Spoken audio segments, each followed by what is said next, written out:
So beta, in today's class, we are going to start the next topic, that is seed dispersal. Okay, so we will start it.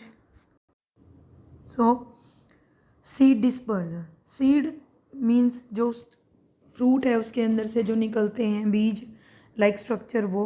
Then dispersal means वो जो फैलते हैं इधर उधर बिखर जाते हैं जिससे जो है न्यू प्लांट है वो जर्मिनेट करता है. तो most higher plants reproduce by producing seeds. बहुत सारे जो प्लांट होते हैं वो सीड्स के थ्रू रिप्रोड्यूस करते हैं. The seeds also help the plants to spread out and grow in new places, sometimes a long distance away from the parent plant. जो सीड्स होते हैं बेटा वो हेल्प करते हैं प्लांट को स्प्रेड, ताकि वो दूर दूर तक जाकर ग्रो कर सके नए जगह पर. नहीं तो क्या होगा, एक ही जगह पर न्यू न्यू प्लांट बस ग्रो करते रहेंगे तो वहाँ पे कंपटीशन इंक्रीज़ हो जाएगा, प्लांट जो हैं वो एक ही जगह पर बहुत ज़्यादा बढ़ जाएंगे. ठीक है, तो ये हेल्प करता है दूर दूर करने में. और जो पेरेंट प्लांट होता है उससे जो है प्लांट दूर दूर जाकर ग्रो करते हैं. दिस इज़ इम्पोर्टेंट, ये इम्पोर्टेंट है because if the seeds are not dispersed a large number of germinating seedling can grow very close to the parent plant.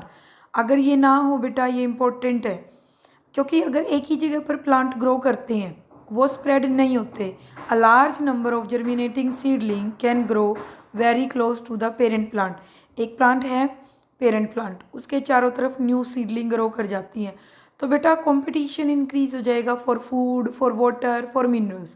तो एक कोई भी जो प्लांट है वो इतने सारे, किसी को भी प्रॉपर फूड नहीं मिलेगा, प्रॉपर वाटर नहीं मिलेगा, प्रॉपर सनलाइट नहीं मिलेगी, तो after a time they will start to क्या हो जाएगा, ड्राइड अप, सूखना शुरू हो जाएंगे एंड विल डाई. तो जो कंपटीशन है is for getting light, space, water and nutrient, ये बढ़ जाएगा. And these are important for the plant be able to grow and survive, जिससे प्लांट ग्रो करेगा और सर्वाइव करेगा. ठीक है, seeds can be dispersed in a number of different ways. जो सीड्स हैं वो नंबर ऑफ डिफरेंट वेज में अलग अलग तरीके से डिस्पर्स हो सकते हैं depending on the nature of the seeds. Seeds के नेचर पर डिपेंड करता है ये. They may be carried by wind, हवा लेकर जा सकती है, वाटर और animal. Some plants even spread out the seeds explosively. कुछ जो प्लांट्स हैं वो एक्सप्लोजिवली धमाके से फट जाते हैं, जैसे ब्लास्ट हो जाता है पकने के बाद उनमें, तो देन वो बिखर जाते हैं इधर उधर. Then the seeds are disperse. So one by one we will start to read. Dispersal by wind. Seeds that are very light get carried to a new place by wind. Seeds जो बहुत ज़्यादा light weighted होते हैं, हल्के होते हैं, हवा उन्हें एक जगह से दूसरी जगह पर ले जाती है. The seeds of the orchid are almost as fine as dust. जो ऑर्चिड के सीड होते हैं बेटा, देखो ये स्ट्रक्चर, बुढ़िया के बाल बोलते हो जिसको आप in the common language, that is spread through the wind. It is like as dust. Many others like the seeds of मदार, ओक, जो आक का जो पौधा होता है उसके हेयरी ग्रोथ्स होते हैं, which act like the parachutes and carry the seeds for far away. दूर तक ले जाते हैं बेटा एंड कैरी करते हैं सीड्स को from the parent plant. The seeds of drum stick हो गए, मैपल हो गए एंड फ्रूट्स ऑफ सनफ्लावर हो गए are also carried by the wind. इन सबको विंड लेकर जाती है. देन बेटा डू यू नो, तो इतना याद रखना बेटा, dispersal by wind will be taken by for those plants which are very light in the weight. Do you know the sea bean has the largest seed pod in the world. जो sea bean plant है उसका जो seed pod होता है, seed pod means जैसे मटर का pod होता है बेटा जिसमें दाने होते हैं, उसकी तरह वो सबसे बड़ा पॉड सीड है उसका वर्ल्ड के अंदर. It can travel more than 3 kilometre, 3 kilometre से ज़्यादा ट्रैवल कर सकता है before it flows into the sea. Here it can float around up for up to a year before it is reached. Their coconuts are also dispersed in this manner. जब तक ये अपने native place पे नहीं पहुंच पाता इसे 1 साल भी लग जाता है. ठीक है, and the coconut are like in the same case. Then बेटा dispersal by water. Fruits which float such as those of the lotus, जो सीड्स फ्लोट करते हैं पानी के थ्रू, एक जगह से दूसरी जगह पर पहुंचने के लिए ट्रैवल करते हैं, उनमें है lotus, water lily and the coconut पॉम।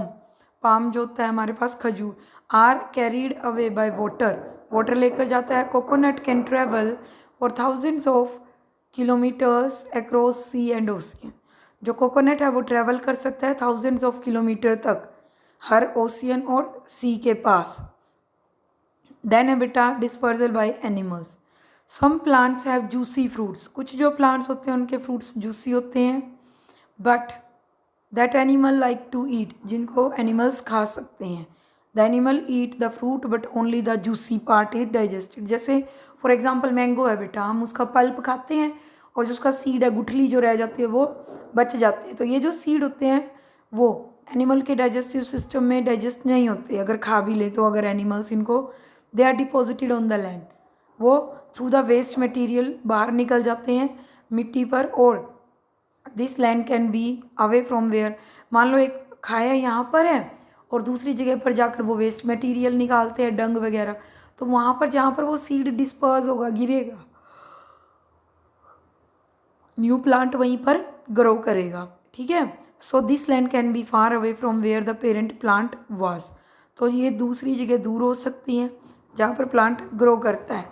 Birds also like to eat some fruits, birds भी खाते हैं फ्रूट्स को, वो हेल्प करते हैं टू डिस्पर्स देयर सीड्स, अपने सीड को डिस्पर्स करने में, to other areas through their droppings, अपनी ड्रॉपिंग्स के थ्रू। सम सीड्स जो हैं like those of xanthium and urena have spiny seeds, xanthium हो गया बेटा, यूरेना हो गया, इनके हुक लाइक स्ट्रक्चर होते हैं, look into the structure, spiny seeds होते हैं। ये जो सीड्स होते हैं अटैच हो जाते हैं to the fur of animals and are carried away. The next is beta dispersal by explosion of fruits. Some plants have pod, कुछ प्लांट के अंदर pods होते हैं जो एक्सप्लोड करते हैं when ripe and shoot out the seeds. तो ये जो seeds होते हैं can thus get scattered, दूर दूर फैल जाते हैं from the parent plant, and this process is seen in plants like castor and balsam. Look at the balsam structure. Seeds of pea and bean plant are formed in pods. वो भी पोड में होते हैं जो मटर वगैरह हैं, तो ये भी राइप होने के बाद पोड ड्राइड हो जाता है, फट जाता है और सीड्स कहाँ जाते हैं, बाहर। ओके बेटा, the next is do you know animals as pollinators. African elephant eat the acacia plant and help to disperse the seed by shaking the trees. देखो अब अलग अलग मेथड्स हैं जो अफ्रीकन एलिफेंट है वो अकेशिया का प्लांट उसको खाता है और सीड को डिस्पर्स करता है। बहुत सारे जो ट्रीज़ है वो उनको शेक करते हैं टहनियाँ खाने के लिए, और जब ये सीड्स गिर जाते हैं तो फर्टाइल होम में एलिफेंट्स की ड्रॉपिंग की वजह से ये ग्रो कर जाते हैं। एल्पाइन नट क्रैकर ईट्स, पाइन कोन के सीड्स खाता है एल्पाइन जो नट क्रैकर है। फिर यूजुअली बरीज करता है सीड को, इट डज नॉट ईट, ये सीड्स को खाता नहीं है, क्या करता है, नट्स को खाकर पाइन को, सीड्स को ये छुपा देता है मिट्टी में। When it forgets where it has buried them the seeds there get a chance to grow, फिर ये उसे भूल जाता है बाद में खाना, तो वहाँ पे न्यू प्लांट ग्रो कर जाता है। The durian is a plant that is really smelly, बहुत गंदी बदबू आती है इसमें से। तो animal of all sorts like the orangutan come to eat it, when it breaks open all the seeds just tumble out, सारे सीड्स बाहर फैल जाते हैं।